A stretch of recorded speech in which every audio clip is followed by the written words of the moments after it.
How to understand the FIP constant in baseball stats.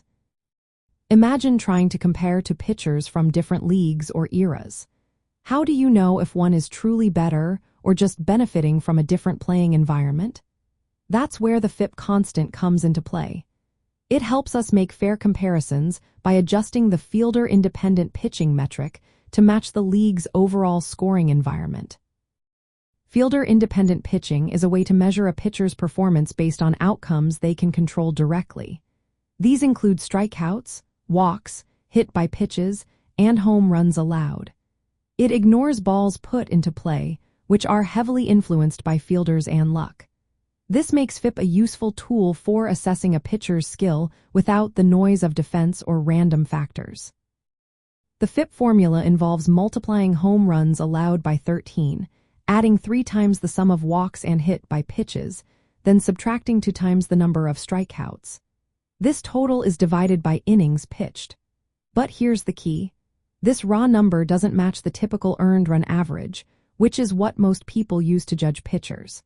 That's because league-wide scoring and hitting conditions vary over time and across leagues. This is where the FIP constant comes in.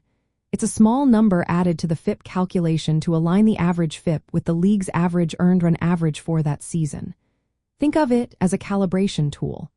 If the league has more home runs or walks than usual, the constant adjusts the FIP to reflect that environment.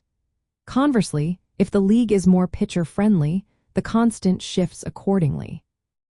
The FIP constant is calculated by taking the league's average earned run average and subtracting the average of the core FIP components weighted by their coefficients.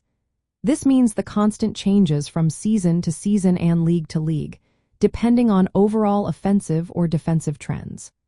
For example, if a league sees a spike in home runs, the constant will be higher to account for that.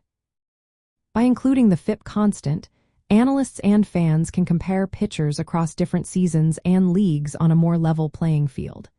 It helps us see who is truly performing well based on outcomes they control, rather than being influenced by team defense or luck. This makes FIP and its constant valuable tools for evaluating pitcher value and efficiency over time. In essence, the FIP constant is the adjustment factor that makes FIP a reliable and comparable measure of a pitcher's skill. It ensures that when we look at FIP numbers, we're seeing a true reflection of performance, not just the effects of the environment they pitched in.